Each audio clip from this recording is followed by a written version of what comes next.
Hermanos, Dios los bendiga. Yo quisiera primero iniciar contándoles a ustedes una historia que ocurrió más o menos hace 20 años.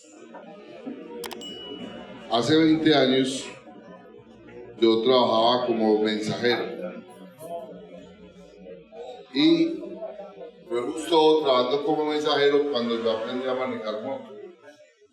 De hecho, yo comencé y gracias a Dios en esa época no había tantos vehículos en la ciudad, pero sí sé que frenaba tarde, me pasaba los pares, entre otras cosas. Pero cuando ya aprendí a manejar bien, no se me olvida nunca que yo venía por la autopista, bueno, la regional, por los lados de la Minorista. Venía más o menos como a una velocidad de unos 100 kilómetros por hora. Iba bajando. En esa época, incluso recién se estaba usando el casco. Y recuerdo yo que iba a toda velocidad y un bus de Bello cogió y frenó en toda la Minorista. Y yo vengo detrás y yo apreté los dos frenos y la moto se volteó así del todo, y cuando yo vi que ya iba a perder el control de la moto, yo solté los frenos. Y ahí fue donde ocurrió un milagro. La moto se enderezó, y se enderezó de tal forma que ya no iba por la mitad del carril, sino que ya iba por este ladito. Sin embargo, cuando la moto se endereza, venía una tractomula. Yo solo sé que yo sentí que yo pasé entre la mitad del bus y sentí toda la tractomula así encima, que para ser honesto yo creo que ahí perdí una de mis vidas, del susto que me dio. Yo más adelantico me orillé la moto y para hacerle honesto a ustedes me tiré hacia esa manga que hay en toda la Minorista, donde mantiene tanto indigente y todo eso. Yo me había sentido muerto y mi reacción de respirar o de tomar fuerza fue tirarme a la manga a darle gracias a Dios.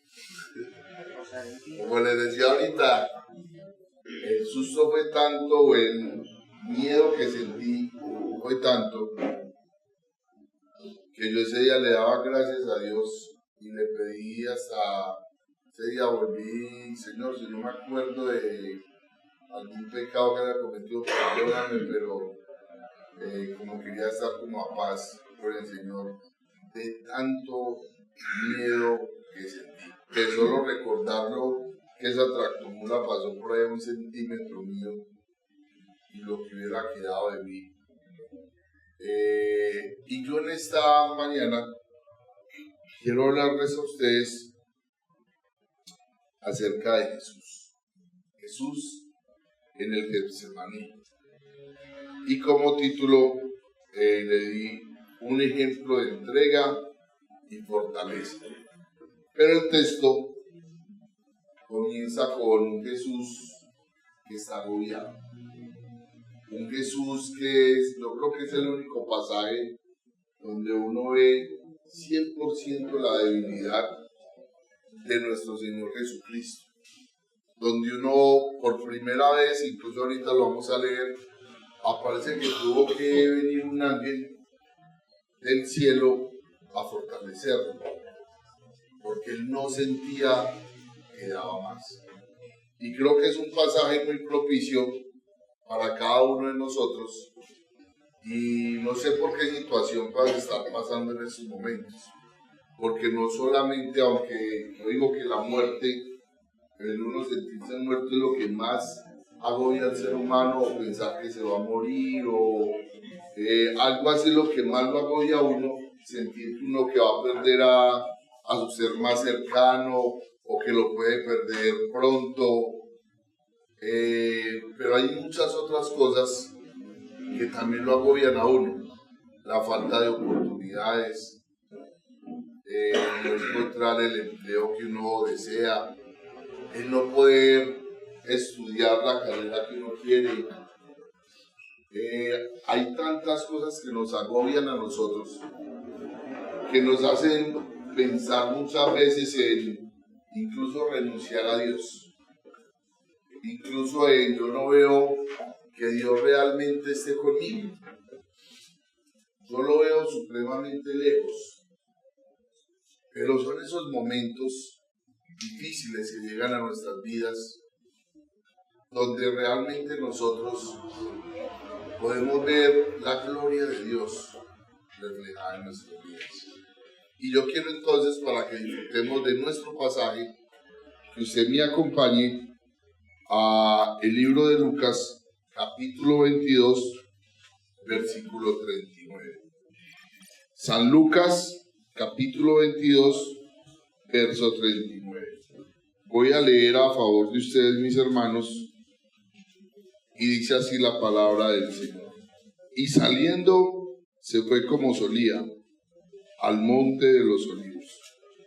Y sus discípulos también le siguieron. Cuando llegó a aquel lugar, les dijo: orad, que no entréis en tentación. Y él se apartó de ellos a distancia como de un tiro de piedra, y puesto de rodillas, oró, diciendo: Padre, si quieres, pasa de mí esta copa. Pero no se haga mi voluntad, sino la tuya. Y se le apareció un ángel del cielo para fortalecerlo. Y estando en agonía, oraba más intensamente, y era su sudor como grandes gotas de sangre que caían hasta la tierra. Cuando se levantó de la oración y vino a sus discípulos, los halló durmiendo a causa de la tristeza. Y les dijo: ¿por qué dormís? Levantaos y orad, para que no entréis en tentación. Si bien nosotros en la Biblia tenemos 4 evangelios, debemos ser muy correctos al decir que es un solo evangelio, pero narrado por 4 personas totalmente diferentes. Cuando ustedes van a los otros evangelios a leer este pasaje, nos dan otros detalles que quizás para nuestro narrador Lucas no fueron tan relevantes o él no los conoció. Y uno de ellos es que en este mismo pasaje, cuando se está hablando, es que Jesús venía de pasar un tiempo muy chévere con sus discípulos, porque estaban nada más y nada menos que celebraron la Pascua, la última cena con el Señor, donde les habló acerca de lo que nosotros hoy realizamos como la Santa Cena, de pasar con ellos, pero también comenzó a sentir poco a poco el quedarse solo, el sentirse que los amigos le abandonan, de que sus discípulos están totalmente equivocados porque el uno quiere ser más grande que el otro, porque Pedro, que era tan fiel, él mismo le dice: me vas a traicionar, me vas a negar. Y donde sabe también que va a ser arrestado y Judas lo va a entregar.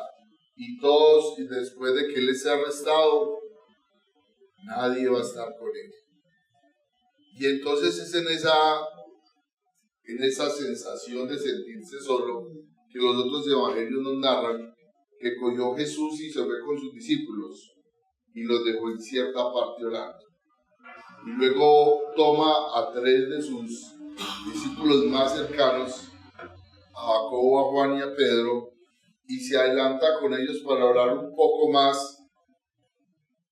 Y Jesús comienza a orar y se vuelve a verlos y los encuentra dormidos. Y los otros evangelios dicen que Jesús les dice: despierten y velen, oren, Y Jesús vuelve a orar y se vuelve a adelantar, y cuando vuelve y viene, los ve otra vez dormidos, y ya les dice, no, mejor que se durmiendo. Pero aquí, para que nos centremos en nuestro pasaje, en nuestro contexto, quiero volver a reiterar y a repetir. Jesús venía de pasar un tiempo muy especial con sus discípulos, de darles quizás las últimas instrucciones, y es allí donde ya Jesús está completamente en vulnerabilidad, donde ya siente lo que se viene para su vida. Que el mismo Jesús, siendo humano, nos narra Lucas que sudaba como grandes gotas de sangre. ¿Sí? Algunas personas o un comentarista nos ha dicho que eso suele ocurrir cuando una persona está demasiado aterrado, tiene demasiado miedo, que lo que le da el color a la sangre se pasa para el sudor, y entonces cuando la persona suda es como si estuviera sudando sangre. Pero esto se ha dado muy poquitos casos, pero cuando se ha dado es, por decir, con personas que van a morir fusilados, o con personas que son torturados de una forma muy severa. Entonces estamos frente a un Jesús que no sabe si dar el otro paso o no. Y quiero que miremos como el primer momento en la oración, que comienza aquí Jesús, la honestidad en la oración. La honestidad en la oración. ¿Y por qué digo la honestidad? Porque Jesús se presenta lo más frágil que usted puede ver en todos los pasajes. No es usual que Jesús tenga tanto miedo al paso que sigue para dar. Eso no es normal. Y no sé, mi hermano, si usted de pronto ha pasado por momentos así, pero hay momentos donde uno no sabe qué sigue en la vida de uno. Y donde uno se pone muy nervioso, donde uno no tiene como otra alternativa que decir, Señor, ¿qué hago? Ayúdame, porque no sé qué sigue para mi vida. Yo en mi vida, yo creo que ya me he acostumbrado un poquito, porque he pasado por cosas muy difíciles, como por decir la hospitalización de Juan. O en esos momentos, justo en esos momentos, ayer nos decía el médico, su niño tiene el colesterol muy elevado, y también hay que darle pastillas de la tiroides. Y hay que darle la pastilla sí o sí, porque si no el niño le puede convulsionar o todo eso, y uno se rasca la cabeza porque ¿cómo hago yo para darle una pastilla a ese muchacho? Y que el tratamiento se empieza a ver más o menos en 1 mes y medio o 2 meses. Entonces, cuando uno pasa por esas situaciones, no digo que uno se acostumbra, porque uno siempre se preocupa, uno siempre está angustiado y uno dice, Señor, ¿y ahora qué? ¿Cómo vamos a salir de estas? Y es donde uno toma una actitud como Jesús, de uno ser honesto y uno decir, Señor, tengo miedo. Porque a veces el cristianismo no nos deja a nosotros ser honestos. O por lo menos mis hermanos, la mayoría de ustedes, siempre que uno los saluda, mi hermano, ¿cómo va? Pastor, muy bien. Bendecidos. Y en especial cuando me encuentro con con muchachos que estuvieron en la cárcel que son más estilo pentecostal. Me los encuentro, hijo, ¿cómo estás? Pastor, bendecido y para bendecir. Pastor, en victoria. Pero hablando seriamente, ¿cuánto le cuentan a uno? Pastor, estoy teniendo peleas con mi esposa. Pastor, no sé qué hacer con mis hijos porque se están perdiendo. O pastor, estoy recayendo en las drogas o en la pornografía. ¿Cuántos son honestos en decir ya uno cuando uno le pregunta cómo están? Y más que uno en ocasiones le pregunta, ¿y cómo estás con Dios? Y a veces nosotros inmediatamente queremos decir lo bueno, porque a veces si decimos, no, pastor, estoy más triste, a veces no queremos ni decir eso, porque pensamos que está mal, que digamos que estamos tristes, porque es que el cristiano está gozoso en todo momento. ¿Sí? Pero en esta prueba o en esta dificultad que tiene Jesús, Él nos muestra su humanidad y nos muestra su honestidad como un paso a seguir. Porque lo que Jesús dice, noten el versículo 42, voy a volverlo a leer, que dice, diciendo, Padre, si quieres, pasa de mí esta copa. Si quieres, pasa de mí esta copa. En otras palabras, Señor, si es posible, no me permitas morir, porque eso es lo que sirve para Jesús. Si es posible, que no tenga que ser crucificado. Si es posible, que no tenga que ser maltratado. Pero ese versículo no se queda ahí, sino, pero no se haga mi voluntad, sino la tuya. Y para que ustedes me entiendan un poquito mejor esta parte de la honestidad, recordemos dos personajes que han sido muy significativos en la palabra de Dios. Uno es el profeta Jeremías, donde Jeremías no quiere seguir siendo profeta, donde Jeremías, él mismo lo dice, yo no quiero hablar más, pero hay algo dentro de mí que me hace decir lo que Dios quiere. Y él hasta, cuando uno ve a Jeremías, él está como molesto con Dios, porque él le dice hasta me sedujiste. Noten la palabra que él utiliza, me sedujiste. Y a Jeremías le toca nada más y nada menos que decirle al pueblo de Jerusalén, al pueblo de Dios que creía que era invencible, porque es que ahí estaba el templo de Dios, estaba la presencia de Yahvé misma, de Jehová. Ya le toca decirle a ese pueblo, ustedes van a ser destruidos. Y le toca decir por Nabucodonosor, por el enemigo que ellos creían que era de Dios. Y ustedes van a ser destruidos, y va a ser destruido el templo, y van a ser quemados los muros. Y él les toca decirle todo eso al pueblo, y el pueblo lo aborrece, el pueblo lo odia. ¿Qué profeta va a ser ese? Lo único que vaticina son cosas malas. Y él se ganó la enemistad del pueblo, y es hasta tirado a un calabozo. A veces no es tan fácil ser el siervo de Dios.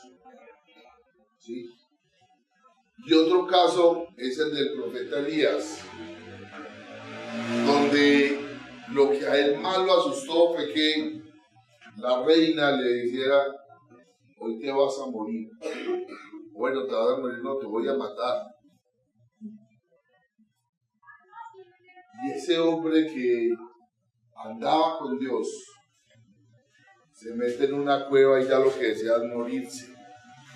No voy a hacer nada por mi vida, aquí me voy a morir. Pero justo en esos momentos tan difíciles, aparece Dios.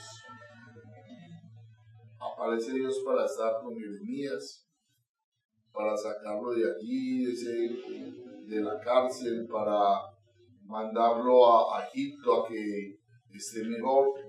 Es allí donde Dios manda unos cuervos para que estén con el profeta Elías, le traigan alimentos para que recobre fuerza, para que recobre ánimo.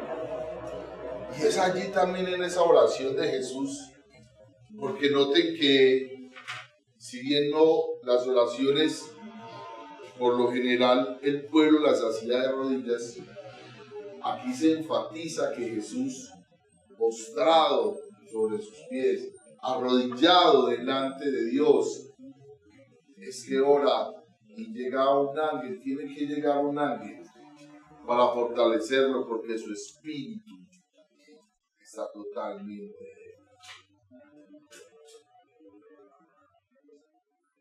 Y si usted mira también ese mismo pasaje, Dios está diciéndole, Jesús está diciéndole a Pedro que el diablo lo quiere zarandear, pero que él ha orado por él para que no le falte la fe.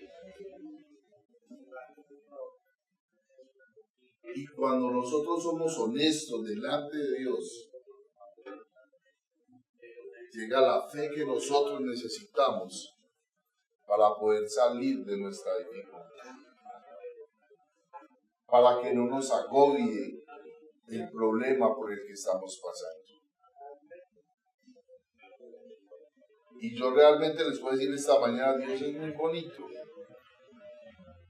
porque ayer la que llevó mi niño al médico fue mi esposa, y cuando ella llegó y me dijo esa noticia que la doctora le dijo, es que si él no se toma ese medicamento, inclusive le dijo, no lo manden ni a estudiar, porque en cualquier momento el niño le puede dar un desmayo, puede caer en una crisis, porque está muy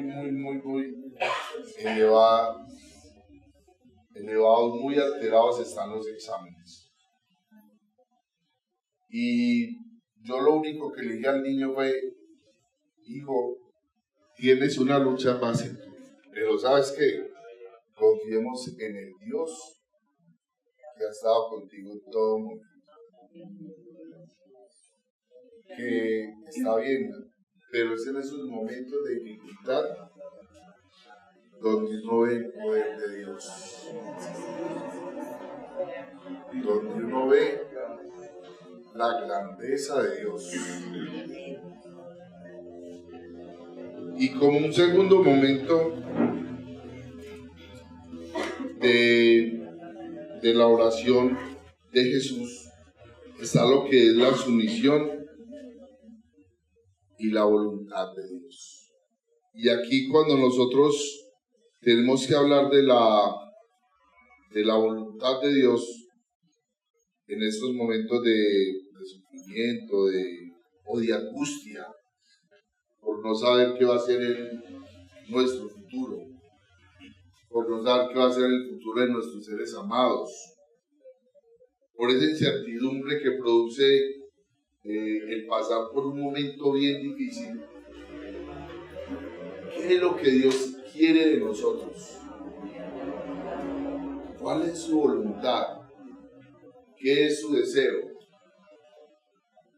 Y son esas oraciones que son bien importantes, porque como cristianos aquí, para que nos reeduquemos, solemos hablar mucho y no escuchar a Dios, que es lo que Él quiere. Solemos decirle lo que quiere nuestro ser, lo que quiere nuestra persona,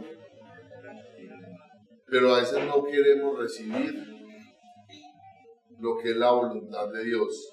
Y solo piense en esos momentos que nuestro país está viviendo momentos muy difíciles, con las inundaciones del río Cauca, que hay una cantidad de damnificados.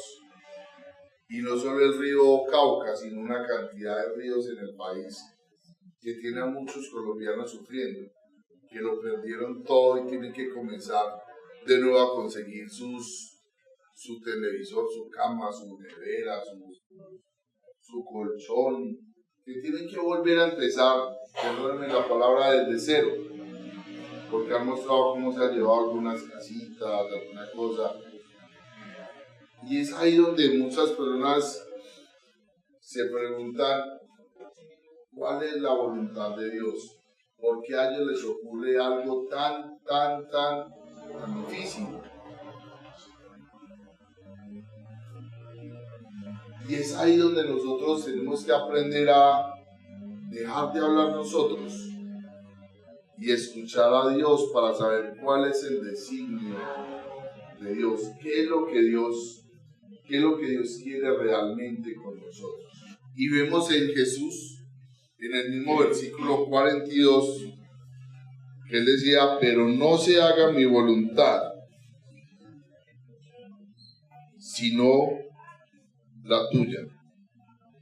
Y dice el 44, y estando en agonía, oraba más intensamente, y era su sudor como grandes gotas de sangre que caían hasta la tierra. Nosotros muchas veces pensamos, y vuelvo y lo reitero, que la voluntad de Dios son solo cosas buenas. Pero algunos comentaristas se han atrevido a hablar de este pasaje para decir que este pasaje era tan significativo porque cuando Jesús le está diciendo a sus discípulos que oren, es porque a ellos también les va a venir un tiempo bien difícil, porque ellos también iban a ser perseguidos, porque ellos iban a ser muertos como mártires, porque ellos realmente necesitaban encaminarse en lo que era la voluntad de Dios. Y permítame leerle literalmente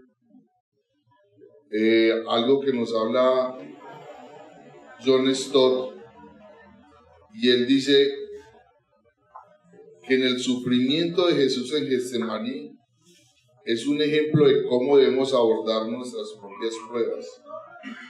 La oración se convierte en un medio para encontrar paz y claridad, incluso en las circunstancias más difíciles. Jesús al orar nos muestra que es normal sentir miedo y angustia, pero también nos invita a confiar en Dios y a buscar su voluntad. Nos invita a confiar en Dios y a buscar su voluntad. Para nosotros poder decir cuál es la voluntad de Dios, necesitamos primeramente confiar en Él, depender totalmente de Él y de lo que Él quiere con nosotros. De hecho, yo he hecho oraciones como por decir cuando sentí que perdía a mi esposa, yo, Señor, si se muere mi esposa, que eso fue cuando nació Juan, ¿yo qué voy a hacer con esos muchachos?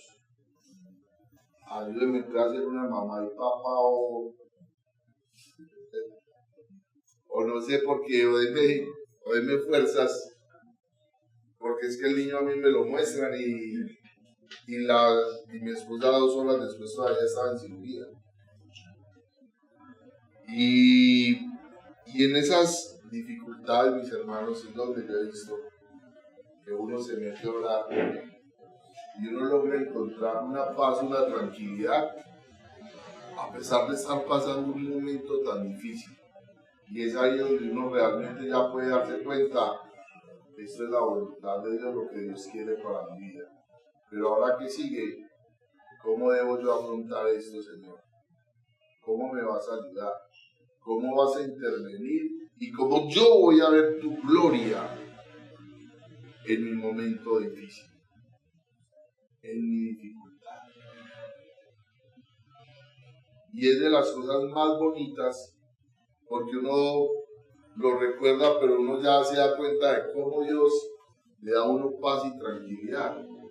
Y es algo sorprendente que usted no lo ve en una persona que no tiene la confianza en Dios. A mí muchas veces me digo, pero usted ¿por qué se ve tan tranquilo por la dificultad que está pasando? Y la respuesta es sí, pero es que Dios está conmigo. Puede sonar muy evangélico y no es evadiendo el problema, sino que es que uno ya tiene esa fe, esa certeza de que Dios ya escuchó tu oración y que en el momento que menos espera, Dios va a actuar. Porque de lo que Dios decide, eso se hace. Entonces, mis hermanos, los invito a cada uno de ustedes que en nuestras oraciones busquemos lo que es hacer la voluntad de Dios.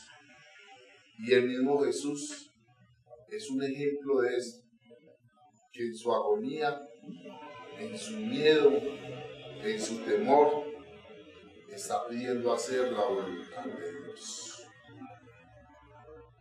Y la voluntad de Dios era lo peor para él, era él morir. Pero era la bendición para usted y para mí. Lo que fue algo muy negativo para él, fue algo muy positivo para nosotros. Porque es allí donde nosotros vemos el amor de Dios de la manera más tangible o más humanamente posible por cada uno de nosotros. Jesús quería morir para darnos la salvación a cada uno de nosotros. Hace tantos años que lo hizo y ha sido la muestra de amor más grande para la vida del ser humano, y debe ser la muestra de amor más grande para tu vida y para mi vida. Mi hermano, nosotros no estamos solos en la dificultad por la que estemos pasando hoy en día. Si tú hoy te sientes angustiado, si tú hoy estás triste, tienes miedo, temor de dar un paso, entra en la presencia de Dios y calla para que puedas conocer cuál es su voluntad. Y cuando estoy diciendo calla no es que no ores, porque aquí dice que Jesús antes oraba más intensamente. Pero es que nosotros casi siempre oramos es pensando en lo que nosotros queremos. Y noten que Jesús sabía que tenía que morir, pero Jesús lo deja, si es posible, pase de mí esta copa. Pero sin embargo su oración era cumplir la voluntad del Padre. Y era la muerte para la salvación de la humanidad. Era vencer ese miedo, ese temor y ponerse en marcha. Este pasaje es muy bonito porque está en el contexto donde luego lo que sigue es el arresto de Jesús. Y donde en el arresto de Jesús vamos a ver que ya Jesús ya no tiene ese miedo o ese temor y ya ha empezado a hacer lo que es su voluntad. Una de las primeras cosas que vemos que él hace es que cuando lo van a arrestar, un discípulo saca la espada y tenía tan mala puntería que le mochó la oreja solamente al guardia. Pero Jesús en su amor coge la oreja, se la pone y se deja arrestar porque no pone en posición a que lo arreste. Y digo que es algo muy bonito porque vemos que pasó ese momento tan difícil a encaminarse a hacer la voluntad de Dios, lo que Dios ya tiene planeado para él. ¿Sí? Y como el último momento de la oración que vemos en este pasaje, o bueno, hay más momentos, solo que yo quise destacar esos tres: es la necesidad de la vigilancia y la oración. ¿Quién se acuerda cuál era el primer momento? Empieza por H, la O, la honestidad, ¿cierto? ¿Y cuál era el segundo? La sumisión, hacer la voluntad, ¿cierto? Y como último momento, la necesidad de la vigilancia y la oración. En el verso 46 dice: y les dijo, ¿por qué dormís? Levantaos y orad, para que no entréis en tentación. Yo no sé si ustedes se acuerdan, pero ellos venían de celebrar la Pascua, ¿cierto? Y según la tradición judía, justo en el tiempo en que ellos estaban orando, era normal que los judíos se trasnocharan orando. Y el hecho de que Jesús les pidiera que estuvieran orando, no era que Jesús los estaba haciendo trasnochar, sino que era algo que dentro de su cultura, ellos en ese momento disponían su corazón para vigilar a Dios, para orar, porque las vigilias, digámoslo así, no son ahora de nuestra época. Las vigilias son bíblicas y era una época de vigilia para ellos, donde ellos estaban orando. Sin embargo, ellos estaban tan cansados, lo dice en general el Evangelio de Marcos, que Jesús al último, ya viendo que ellos no son capaces de orar, les dice: vayan y duerman. Vayan y duerman. Pero si vemos el tema de la oración allí en Getsemaní, se repite y se repite la palabra oración, porque es demasiado importante, ¿sí?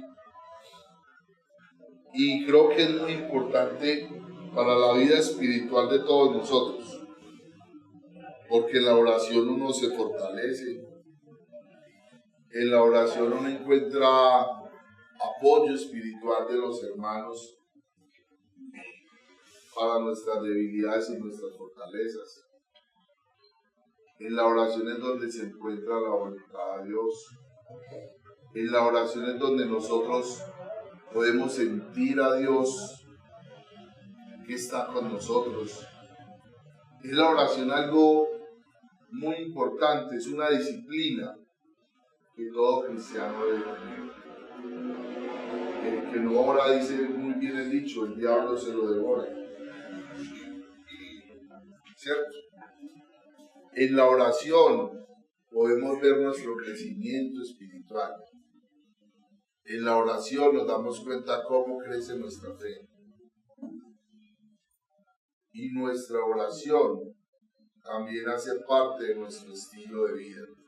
Porque la oración nos dice qué tan cerca estamos de Dios. Y cuando me refiero a qué tan cerca estamos de Dios, me refiero es que en la oración aprendemos a no seguir orando por cosas vanas, como lo hace el mundo. Porque hay personas orando porque Dios bendiga un revólver para que no se le caiga la vuelta. En el mundo vemos personas orando para que el otro se muera. Incluso he hasta escuchado de oraciones de hermanos que quieren tumbar a los otros en su herencia, pero quieren que Dios los favorezca y lo que están pensando es en darle la cabeza al otro. Y si usted tiene una buena relación con Dios, usted no va a orar por esas cosas. Usted va a orar por lo que es justo, por lo que es recto. usted va a orar por todo como debía hacerse, mis hermanos. Y es la oración la única que puede terminar con nuestra angustia. Es la respuesta a la oración donde vamos a salir de nuestra incertidumbre, de nuestro miedo. Y quiero terminar con lo siguiente, mi hermano. No sé con qué carga tú has venido hoy a la iglesia, a la casa de Dios, como tampoco sé qué hay en tu corazón. Pero lo que sí te puedo decir es que si tienes dificultades en tu trabajo, si estás pasando por una dificultad económica, por una crisis de salud, por la pérdida de un ser amado, si estás sufriendo porque no sabes cuál es tu futuro, porque ves que de pronto un hijo tuyo se está perdiendo, porque no hay un salvavidas que te ayude. Hoy es el momento de recordar la grandeza de Jesús. Hoy es el momento de recordar que aquel que estuvo muy débil, hoy es el más fuerte y el que ora por ti. Porque así como Jesús en un momento oró por todos sus discípulos, diciendo: yo no te pido que los saques del mundo, sino que los guardes del mundo. Ese es el mismo Jesús que usted tiene, que ora por ti. Pero es también en esa oración, mis hermanos, que nosotros necesitamos arrepentirnos de lo que estamos haciendo mal. No tratemos de tomar atajos, porque para Jesús era muy rico no haber tenido que morir en una cruz. Lo acabamos de estudiar. Pero Él fue dispuesto a hacer lo que Dios quería y morir en una cruz. Para los discípulos hubiera sido muy bueno que el rey Mesías hubiera venido y hubiera acabado con todos los romanos y ellos no hubieran tenido tampoco que morir como mártires. Pero fueron sus muertes las que hicieron que muchas personas afianzaran su fe y realmente creyeran en Jesús. Como también son las pruebas que vienen a nuestras vidas, las que pueden dar testimonio a nuestros familiares, a nuestros amigos, de la gloria de Dios. Por eso, en vez de tomar atajos, oremos a Dios. Pongámonos de rodillas, bajemos nuestro corazón en humildad y creámosle al grande, al que resucitó, al Señor, al Mesías, y confiemos en que Él tiene para nuestra vida lo mejor, que no está en este mundo, sino que es su salvación, es la vida que Él nos dio.